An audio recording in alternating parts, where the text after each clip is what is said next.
మచిలీపట్నం నియోజకవర్గంలో ఎన్నికల దగ్గర నుంచి కూడా ఎన్నికల ప్రక్రియ స్టార్ట్ అవ్వక ముందు నుంచి కూడా ఒక అరాచకాలు చేస్తూ ఈ రాష్ట్రంలో ముఖ్యంగా మచిలీపట్నంలో వైఎస్ఆర్ పార్టీ నాయకులు పేర్ని నాని గారు వారి కుమారులు పెద్ద ఎత్తున రౌడీ మొక్కల్ని ప్రోత్సహించారు.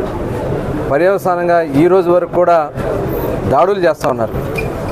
ఇవాళ తెలుగుదేశం పార్టీ కార్యకర్తలు నాయకులు మరి ఈరోజు వైఎస్ఆర్ పార్టీ నాయకులు దాడులకి బాధితులుగా మిగిలిపోతూ ఉన్నారు.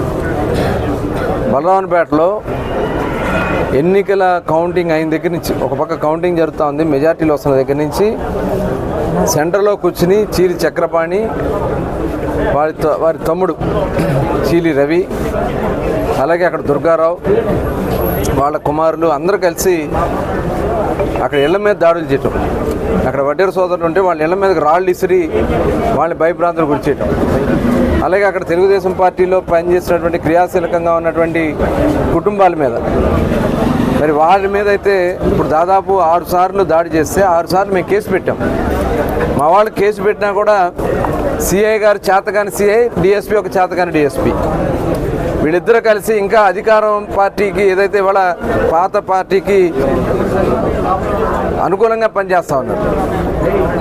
సిఏ గారు అంటారు అరెస్ట్ చేస్తాం మళ్ళీ వదిలేస్తాం, మేమేం ఆపగలం అంటున్నారు. మళ్ళీ ఇది రిపీట్ అవుతా ఉంటే నీ చేతగాని అడివి నువ్వు గాజులు తొడుగు కూర్చున్నావు సిఏ గారు నేను అడుగుతా ఉన్నా. చేత కాకపోతే రాజీనామా చేసి వెళ్ళిపో, అంతేగాని ఇలా ప్రజల ప్రాణాలతో ఇవాళ ఆడబిడ్డ చూడండి తలకాయలు పాల్గొట్టేశారు. ప్రాణం పోతే ఏంటి ఎవరు దిక్కు? ఇవాళ ఇంత దుర్మార్గం జరుగుతూ ఉంటే ఇవాళ డిఎస్పీ మాట్లాడతాడు అరెస్ట్ చేసామండి, మొన్ననే చేసాం, మళ్ళీ బయటకు వచ్చాడు, బయటకు వచ్చి ఎలాంటి మళ్ళీ చేస్తామంటే ఏం చేయాలా? వాళ్ళ మీద కఠినమైనటువంటి సెక్షన్స్ పెట్టాల్సినటువంటి అవసరం ఉందా లేదా? దాదాపు అతని మీద 20 కేసులు ఉన్నాయి. 20 కేసులు ఉన్నటువంటి వ్యక్తి మీద పేర్ని నాని గారు ఒత్తిడితో రౌడీ షీట్ తీస్తారు వీళ్ళు. మరి రౌడీ షీట్ తీసేస్తే ఏం చేస్తారు? అక్కడ సిఎస్ఐ స్కూల్ ఉంది, ఆ సిఐ స్కూల్ని వీళ్ళ మాఫియాకి అడ్డగా పెట్టుకున్నారు. అక్కడ గంజాయి, మందు, పేకాట వాళ్ళు చేయనటువంటి కార్యక్రమాలు అక్కడ ఏమీ లేవు. రాడ్లు పెట్టుకుని కర్రలు పెట్టుకుని అక్కడ ఒక రౌడీజం దందా చేస్తూ ఉంటే ఇవాళ అసలు ఈ పోలీస్ వ్యవస్థ ఉందా? ఇలాంటి దుర్మార్గులు డిపార్ట్మెంట్లో ఉంటే ఇలాంటి పరిస్థితులు వస్తాయి. సిఐలు అమ్ముడిపోతూ ఉన్నారు, లేకపోతే ఇంకా పాత వాసన పోనట్టు ఉన్నది. ఖచ్చితంగా సిఐ గారి మీద కూడా కఠిన చర్యలు తీసుకోవాలా. ఇవాళ ఎవరైతే దీనికి బాధ్యులై ఉన్నారో వాళ్ళ మీద కఠినంగా చర్యలు తీసుకోవాలా. నేను ఆల్రెడీ ఎస్పీ గారితో మాట్లాడాను. ఇలాంటి రౌడీ మూకల్ని ఎవరిని కూడా వదిలే సమస్య లేదు. మేము చాలా ప్రశాంతంగా ఉన్నాం. ఇవాళ అధికారం ఉంది కదని చెప్పి ఎక్కడ కూడా మా వాళ్ళు తప్పులు చేస్తాను మేము ఎక్కడ కూడా ప్రోత్సహించరు, వద్దని చెప్తా ఉన్నాం. నిజంగా మేమే ఒక్కసారి వాళ్ళకి అన్నీ కూడా ప్రక్షాళన చేస్తూ ఉన్నారు. ఇలాంటి దుర్మార్గులు డిపార్ట్మెంట్లో ఉండడం వల్లే ఇవాళ ప్రజాస్వామ్య నాశనం అయిపోయింది. ఇవాళ ప్రజల మాన ప్రాణాలకి ఆడబిడ్డ తలకాయ 3 చోట్ల కుట్లు పడి ఇక తగలరాని చోట తెలితే ఏమైపోయింది ఆ బిడ్డ? ఆడబిడ్డలని కూడా చూడకుండా వీళ్ళు దుర్మార్గులు, వీళ్ళు గంజాయి మత్తులు.